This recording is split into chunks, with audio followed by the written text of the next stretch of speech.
Cleopatra bathed in the blood of virgins. That was the first thing I ever heard about her, from a distant aunt at a family death anniversary meal when I was just a kid. She whispered it, barely audible, as if sharing some forbidden truth she couldn't resist telling. Back then, of course, I didn't understand much. But the image stuck in my head, again and again. This beautiful, powerful woman soaking in a tub of deep red blood, with wisps of incense smoke curling around her jet black hair. Years later, I realized I wasn't the only one haunted by that image. From old wives' whispers to Hollywood movies, from sensationalist clickbait to top 10 creepy royal beauty secrets on YouTube, Cleopatra's shadow has lingered, always accompanied by strange rumors about beauty, lust, and blood. But was any of it real? Did Cleopatra truly bathe in blood? And if not, why do we believe she did? History is a strange creature. It doesn't live on facts, it lives on belief. It lives in the flickering torchlight we shine into the past to reflect something back at ourselves. And in that dim light, Cleopatra isn't just a historical figure. She's a symbol, a goddess, a seductress, a sorceress, the nightmare of powerful men, and the secret fantasy of curious children. The ancient world, you see, wasn't clean, or sanitary, or comfortable like oil paintings would have you believe. It was a world full of smells, the smell of sweat, of feces, of corpses, of urine used as mouthwash, of secrets buried beneath noble women's white face powder. And the smell of blood, human blood, was sometimes the scent of allure. So, let's travel back in time together, to an era where cosmetics weren't bought at Sephora, but brewed from sheep fat, human ashes, and a few drops of fresh urine. To a time when beauty wasn't just for seduction, it was political. It was survival. At court, in bed, and on the battlefield. And at the center of it all, Cleopatra, the woman who drove two of the most powerful men in Roman history to madness. But before we dive into her bloodbath or her milk bath, we need to understand one thing. Cleopatra was unlike anyone else in the ancient world. She wasn't just Caesar's lover, or Antony's. She wasn't just the last queen of Ptolemaic Egypt. She was the architect of her own myth. And sometimes that's more dangerous than a sword. Bathing in blood might sound insane, but it wasn't the only thing ancient people did to stay beautiful or stay young. They applied powdered mummy flesh to their skin, used crocodile dung as face masks, lined their eyes with toxic metallic salts, dusted their faces with white powder made from lead. To be beautiful, they were willing to pay any price, even if the price was death. And strangely enough, maybe we're not so different today. In this video series, you and I won't just tell the legend of Cleopatra. We'll dissect it. We'll peel back the layers of powder, perfume, and myth, and look straight at the true face of ancient cosmetics. Not the face of beauty, but the face of obsession, of power, and of what humans are willing to do to stay young, stay beautiful, and stay remembered. The drums of history are beating. The scent of incense is rising. The bath is filling, not with blood, but with the stories history never fully tells. Let's begin. Cleopatra. Just the name alone conjures a flood of images. A woman draped in sheer silk, eyes lined in black reaching all the way to her temples. A seductress who conquered emperors with wine, music, and a perfume no one dared ask the ingredients of. A queen sitting on a real gold throne, smiling ever so slightly as Roman soldiers knelt at her feet. To some, she was a witch. To others, a victim of the very myth she created. And to one person, whom I quite like, she was simply the greatest PR manager in ancient history. But in truth, who was she? Cleopatra VII Thea Philopator, a name as long and dramatic as a goddess in an opera. And if you think she was Egyptian, sorry, that's not quite right. Cleopatra was Greek of Macedonian descent, a descendant of Ptolemy, one of Alexander the Great's top generals. Her family, the Ptolemaic dynasty, ruled Egypt after Alexander's death. And for over 250 years, they clung to Greek customs, speaking Greek, marrying their siblings, and never learning the Egyptian language. But Cleopatra was different. She was the only Ptolemaic ruler who learned and used Egyptian. She didn't just study it. She spoke to the people in their own tongue, dressed in local rituals, and called herself the daughter of the goddess Isis. A brilliant PR move. She was both a foreigner and a native deity. She understood that power didn't come from brute force, but from image. So when we hear stories about Cleopatra bathing in donkey milk, or virgin's blood, or being so fragrant that men collapsed at her feet, maybe we're not hearing about the real woman. Maybe we're hearing how she wanted to be seen. A clever woman who knew that being queen wasn't enough. She had to become legend. Picture this: Cleopatra, just 21 years old, plotting a chance meeting with Julius Caesar, the most powerful man in Rome at the time. But Egypt was in chaos. Her brother, also her husband, had seized the throne and driven her out of the capital, Alexandria. So, according to the historian Plutarch, Cleopatra had herself rolled up in a carpet, carried by a servant into the palace. When the rug was unrolled, there she was. Dark eyes, dark hair, red lips, and nearly nothing on. People talk about Caesar's love at first sight, but I don't think Cleopatra came to meet Caesar. She came to perform for him, a role no one else dared to play. And he believed her, just like millions have believed ever since. Here's the twist.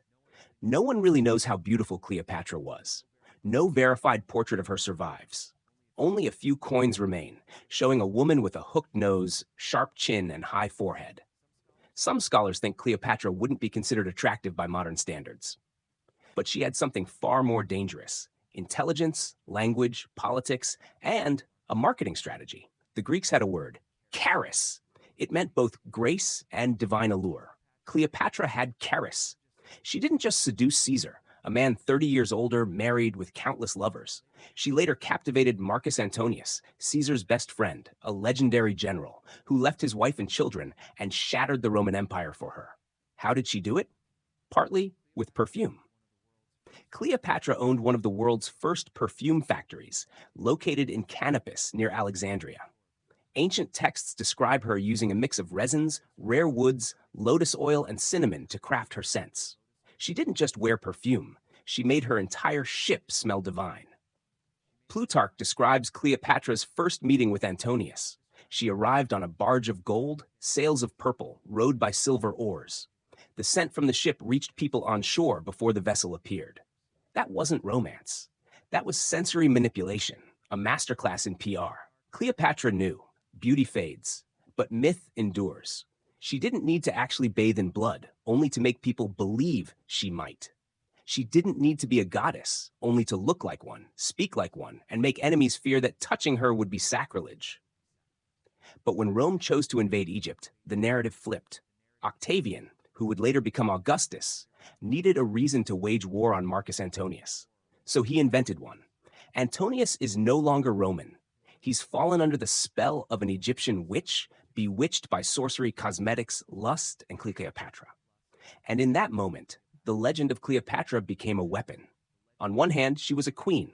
On the other, she became a witch, a harlot, a venomous serpent, sinking her fangs into the heart of Rome. She didn't need to bathe in blood. Rome said she did. And we, 2,000 years later, still believe it. We make films, write novels, shoot videos, retelling her story as a symbol of beauty and sin.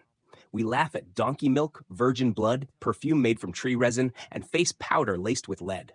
We call her a femme fatale, a dangerous woman. But maybe she was just the first woman to realize beauty isn't about seduction, it's about survival. And now we're ready to go deeper. Did Cleopatra really bathe in blood? Or have we confused her with other terrifying women of history? Here is the English translation adapted for an American audience. No one really remembers where the legend of bathing in blood began. It's like a faint scent drifting out of rooms locked for thousands of years. Seductive, yet unsettling. And the strange thing is, despite centuries of retelling and combing through every historical record, there's no clear evidence that Cleopatra ever actually bathed in human blood. No carvings, no papyrus scrolls. Not a single note from contemporary historians mentions it. And yet, the rumor refuses to die. It's like darkness. It doesn't need to prove it exists. It just needs the absence of light. People believe Cleopatra bathed in blood because Cleopatra must have done something terrifying to bring both Caesar and Antony to their knees. A brilliant, cunning woman who had control over men. That alone made her suspicious to many. And once suspicion takes root, the rest is easy to imagine. Blood, virgins, rituals, spells. A bath filled to the brim with red, flickering candlelight. Ancient Egyptian incantations whispered in the shadows. But here's the twist. That image? It might not even belong to Cleopatra. It may belong to someone else. Roughly 1500 years after the Egyptian queen allegedly ended her life with a venomous snake, at least that's the popular version, medieval Europe began whispering a new legend. This time, about a Hungarian noblewoman named Elizabeth Bathory, a name that sounds like dragging a sword across cold stone. According to folklore, Elizabeth was a notorious countess who killed over 600 virgins and bathed in their blood, believing it would preserve her youthful skin. Sound familiar? A powerful woman, an aristocrat, described like a witch of her age, obsessed with beauty and immortality. The resemblance is uncanny. But here's the problem. Just like Cleopatra, there's no solid proof that Elizabeth Bathory ever bathed in blood. Her entire trial, set up by the Habsburgs, was based on confessions extracted under torture. Most of the witnesses never saw anything firsthand. They just heard stories. Heard stories, you see, once again, the bottomless well from which legends flow like blood. So why is the myth of blood bathing always attached to powerful women? Because blood isn't just blood, it's a symbol. It's the line between life and death, between man and woman, between the sacrificed and the one in control. Blood, especially the blood of virgins, carries two meanings: purity and the violence of it being taken. And when legends say Cleopatra or Elizabeth Bathory bathed in blood, it's not just describing a physical act. It's describing a deeper male fear. A woman who doesn't need men to survive, to be beautiful, to be powerful. And so the legend is born, repeated again and again, through whispers, movies, and flashy paperbacks at airport bookstores, until you can no longer tell what's real and what's myth. All that remains is a feeling that this woman is dangerous because she knows something you don't. And she's willing to touch blood to keep that secret. But to be fair, ancient beauty routines were already horrifying. The Romans used fermented urine as mouthwash. The Greeks used seagull droppings as whitening face masks. In Egypt, people ground up mummies into powder for medicine, either to drink or apply, depending on the ailment. And in Renaissance Europe, fresh blood from executed criminals was believed to cure epilepsy. So if you were a wealthy, powerful woman in the ancient world, haunted by the fear of aging, bathing in blood, even just a thin layer on the skin might not have seemed so far-fetched. In fact, in the 19th century, a French chemist named Dr. Jules Dubois wrote a treatise on reviving the skin using fresh sheep's blood, claiming the life within the blood will energize the epidermis. And in 1920s Paris, beauty clinics advertised rose plasma therapy, using donated blood to rejuvenate the face. And guess what? We're still doing it today, in 2025.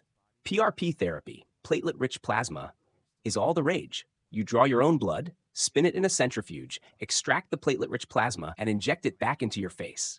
They even market it as the vampire facial. The modern world isn't so different from ancient Egypt. We just use more scientific words. So if you ask me, did Cleopatra really bathe in blood? I'd say, probably not. But maybe she wanted us to believe she did. Because when people think you hold the secret to eternal allure, you're no longer just a beautiful woman. You're an obsession. And obsession, as you know, is immortal. Remember? In the previous part, we mentioned Cleopatra once called herself the incarnation of the goddess Isis. Isis, the goddess of resurrection, the one who pieced together her dead husband's body to bring him back to life. A woman who could command life through love, through magic, through blood.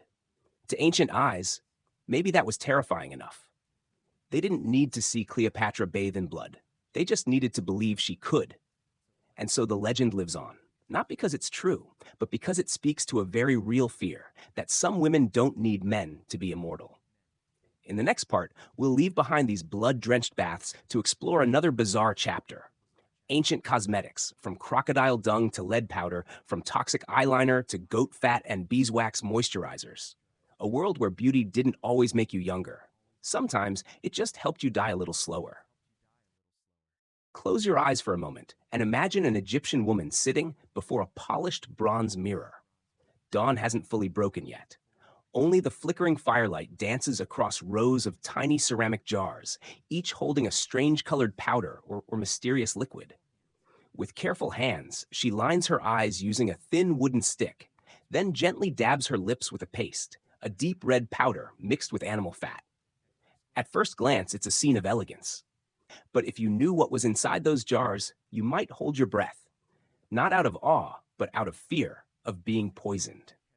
Because in truth, many ancient cosmetics were essentially biological weapons, packaged in dainty little containers. Let's start with the most iconic, Egyptian eyeliner, the kind you see on statues of Cleopatra, Tutankhamun, or any mummy that's ever stared back at you from behind a museum glass. It was made from a mineral called galena. That's lead sulfide. Yes, lead, the same toxic heavy metal that later helped poison an entire Roman Empire through its plumbing systems. The Egyptians ground galena into a fine powder and mixed it with oils or fats to create a smooth black paste. They painted their eyes with it, not just for beauty, but to ward off evil spirits and protect against the sun. Ironically, in shielding their eyes from sunlight, they were absorbing lead through their skin and tear ducts. The result? Nerve damage, blindness, and sometimes hallucinations. And that was just step one in the morning routine. Want porcelain smooth, blemish-free skin? The Romans used white lead powder. It gave the desired pale, noble appearance, while quietly poisoning the wearer over time. Your skin might glow white for a while, but after a few years, it would turn pale green. Your body would weaken, your organs would fail. It was beauty by sacrifice, not blood sacrifice, but a slow offering of your kidneys, liver, and central nervous system. And red lips? That came from cinnabar, a mineral form of mercury. It was finely ground and smeared directly onto the lips. Sweet? Maybe. Lethal? Absolutely. Mercury, the stuff that drove hat makers insane in the 18th century, inspiring the Mad Hatter in Alice in Wonderland. In ancient China, during the Tang Dynasty, pale faces and blushing cheeks were the height of fashion. Women used lead powder mixed with arsenic, yes, arsenic, to paint their faces. A slight burning sensation? That was the toxins eating away at your skin. But in the mirror, you looked beautiful. And in a deeply patriarchal society, sometimes beauty was the only currency a woman could trade to survive. And it didn't stop at the face. They perfumed their bodies with questionable mixtures, from jasmine-soaked animal fat to fermented urine. Roman texts even describe aristocrats using gladiator sweat as perfume.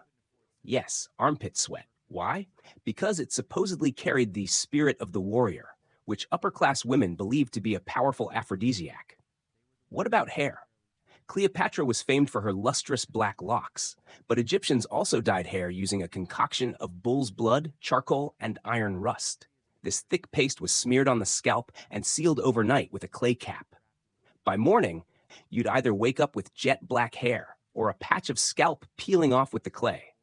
Of course, not everyone could afford this beauty, only the wealthy. And that's the strange paradox of the ancient world. The richer you were, the more likely you were to die in the name of beauty. The poor had no makeup, so no lead poisoning. They couldn't afford cinnabar, so no mercury poisoning. But the rich? The palace dwellers, the nobles, those with the time and money to indulge. They were the ones voluntarily turning their bodies into testing grounds for mineral toxins. And it wasn't just women. Roman men powdered their faces, painted their lips, and dyed their hair.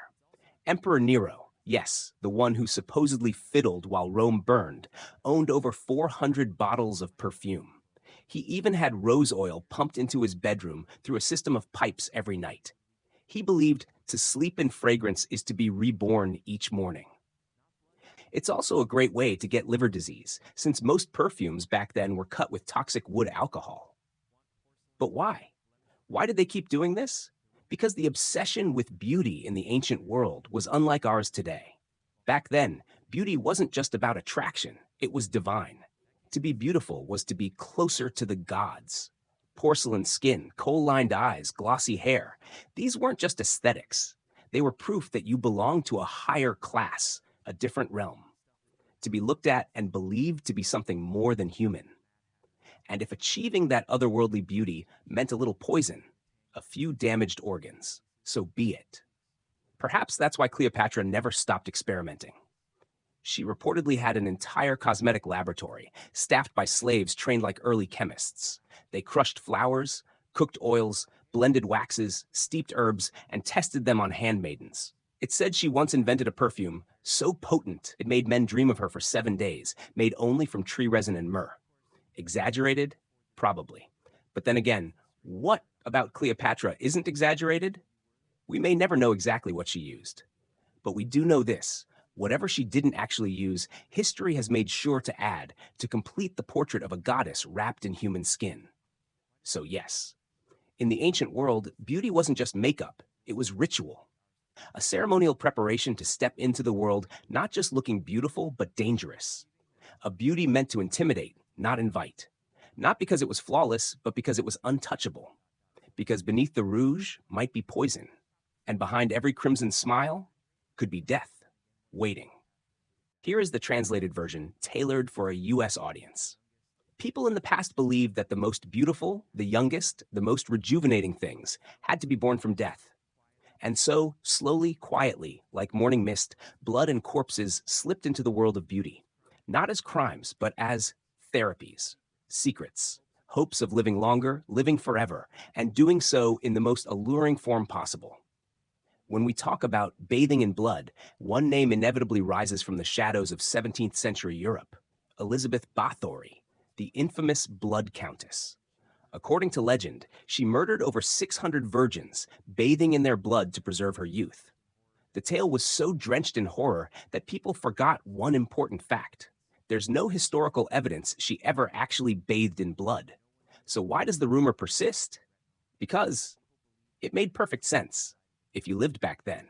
In a world where no one knew about cells, collagen, or retinol, people believed that life itself resided in blood.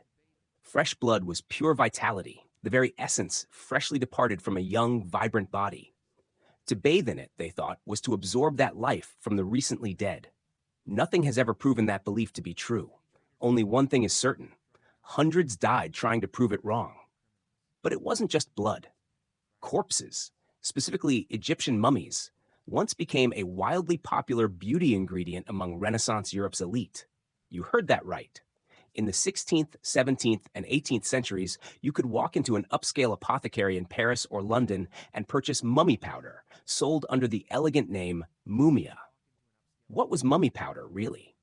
It was dried human flesh, ground into fine dust, mixed with resin and cinnamon. Initially, it was marketed as medicine, a cure for everything from headaches to hair loss. But soon enough, as with all things, it crept into beauty. Creams infused with mumia, lipsticks made from mummy fat, overnight masks featuring powdered bones from ancient Egyptians. Picture this: a French noblewoman in the 1600s, lying on silk sheets, her face smeared with a mask made from the crushed remains of a 2,000-year-old Egyptian official. This wasn't just skincare. It was a defiance of time itself. It was placing death's legacy directly onto your face. And if the ancient Egyptians could hear that Europeans were buying bits of their ancestors to make lip balm, they might have exclaimed in their old tongue, "This is madness, but what a compliment." Of course, no one quality checked the mummies. Many traders faked the goods, drying out the bodies of the poor or executed criminals, soaking them in resin, grinding the remains, and selling the mix as authentic Egyptian. So no one really knew what they were putting on their face. An ancient priest? A Parisian street thief? Or just an anonymous corpse, rebranded as an Oriental beauty secret? But if mummies felt a bit too luxurious, there were always more accessible options: urine and feces. Yes, really. The ancient Romans used fermented urine as mouthwash, believing the ammonia whitened their teeth. The Egyptians made facial masks from mud, beeswax, and crocodile dung. It stank, but it was said to brighten skin, treat acne, and repel mosquitoes.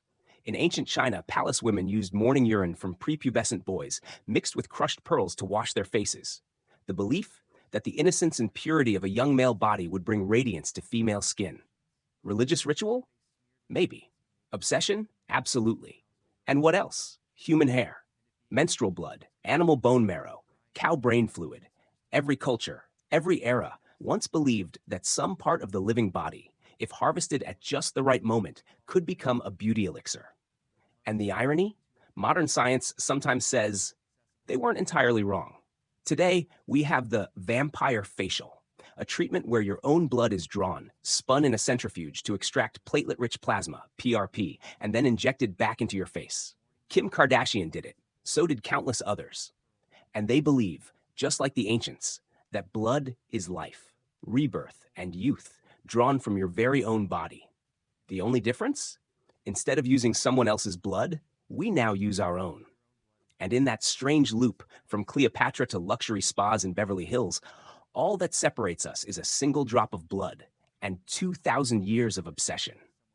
Beautifying with blood, corpses, and poison, not because they were mad, but because they were desperate. Desperate to hold on to beauty, the only form of power society allowed them, whether they were women or men. And if the price was morality, reason, or even someone else's life, that was a cost history seemed more than willing to pay. We've just wandered through a bizarre labyrinth of beauty rituals. From virgin blood to young boys' urine, from powdered mummies to crocodile face masks. But if we stop at just the horror, we're missing the point.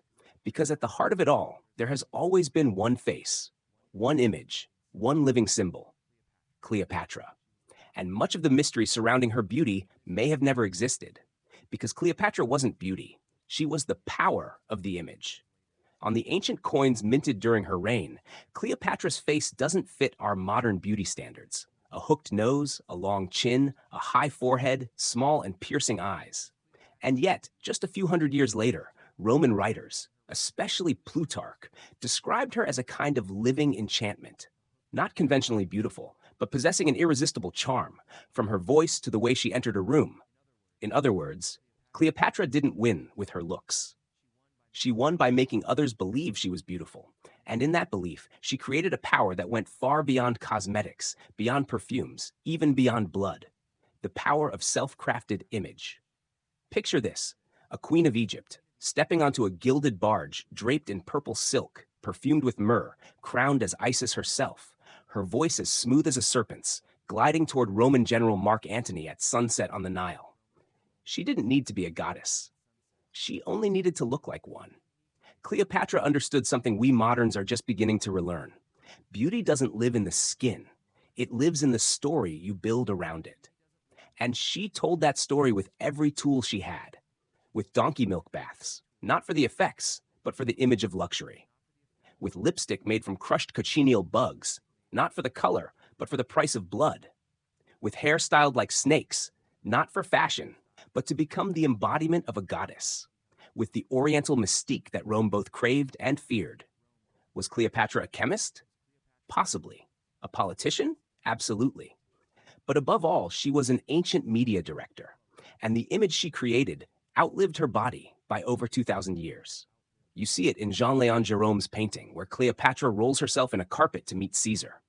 You see it in film, from Theda Bara, 1917, to Elizabeth Taylor, 1963, to Beyoncé's Cleopatra-inspired looks. You see it in the Instagram Egyptian queen filter, in the Cleopatra gold face masks, in donkey milk soap. Every time you hear the name Cleopatra, whether at a spa or a hair salon, you're not talking about a real woman. You're speaking of an idea shaped by history, myth, media, and the fear of aging. She didn't need to be beautiful. She only needed you to believe she didn't age, and that you are. So you buy the cream, you put on the mask, you click on the ad, Cleopatra's secret to timeless beauty. You pay for an illusion crafted by a woman who died over 2,000 years ago. What is beauty if not a collective belief? You can coat your face in all the gold in the world, smear it with PRP plasma, wear every 24K mask on the market, but if no one believes you're beautiful, it all amounts to nothing. Cleopatra knew that. She didn't need the whole world to call her stunning. She only needed the two most powerful men of her time, Caesar and Antony, to believe she was a goddess.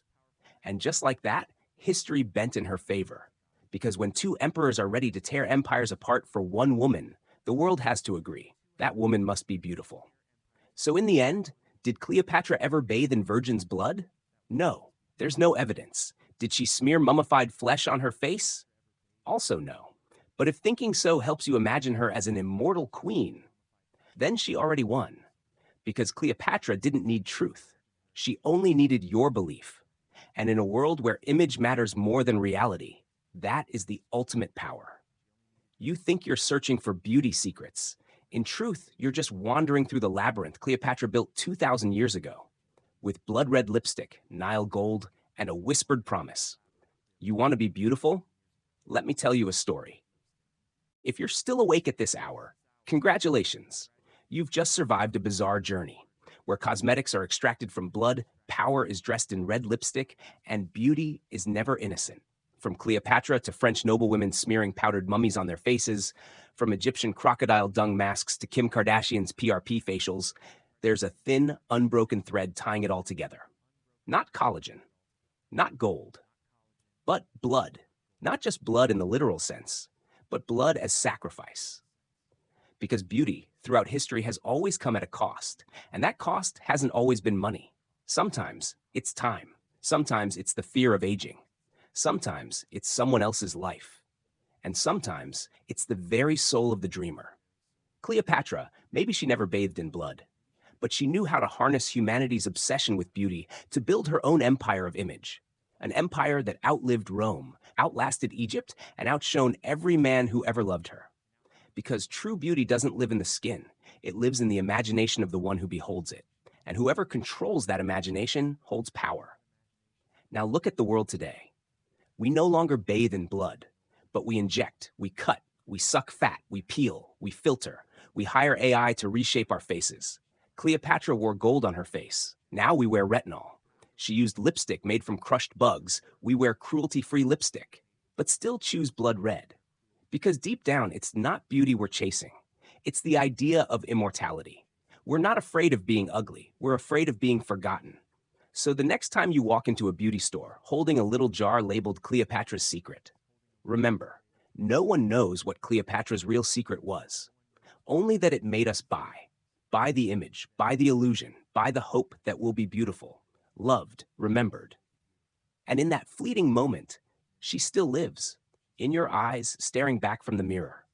Beauty, power, blood. They've never truly been separate. Not in history, not in our minds, and maybe not ever. You've been listening to Shadow Historians. If you enjoyed this, hit subscribe so we can keep diving into the strangest corners of human history. And remember, history never sleeps. It just lies there, wearing makeup, waiting to be retold. See you next time.